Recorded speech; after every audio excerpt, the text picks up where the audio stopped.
эртең менен 8-де келебиз, кечки 9-10-да кетебиз. Президент баш болуп, мына мен төш болуп.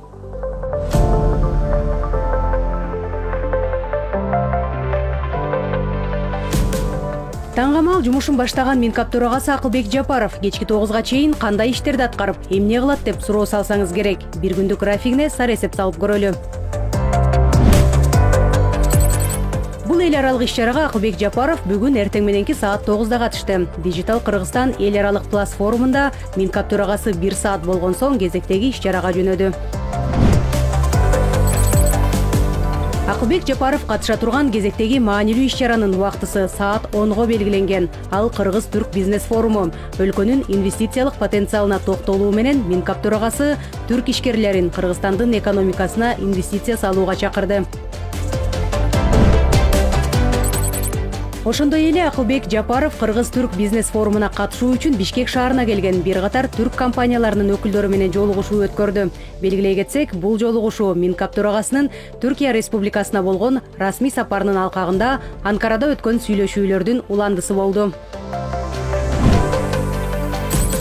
Түштөнүү маалы да келди. Бул учурдагы убакытта Акылбек Жапаров тамактанууга эмес, дагы бир маанилүү жолугушууга бөлдү. Минкап төрагасы Улуу Британиянын Кыргызстандагы атайын жана ыйгарым укуктуу элчиси Николас Боулер менен жолугушуп, сүйлөшүүлөрдү жүргүздү.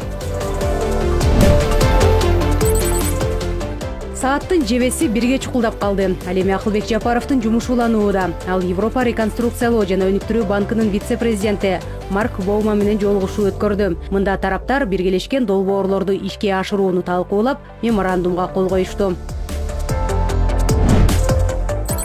Саат 2-де Акылбек Жапаров Асман менен Ысык көлдүн ортосунда Кыргызстанга 100 көз караш сүрөт көргөзмөсүнүн ачылыш аземине жана Кыргызстандын жаратылышынын уникалдуу сүрөттөрү камтылган китептин бет ачар аземине катышты. Көргөзмөгө Минкап төрагасы 1 сааттык убактысын бөлгөн соң андан ары жумушун улантты.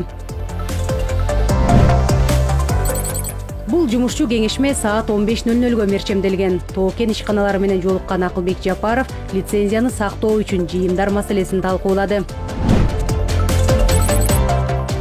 Андан ары Минкап төрагасы Акылбек Жапаров документтер менен иш алып барды.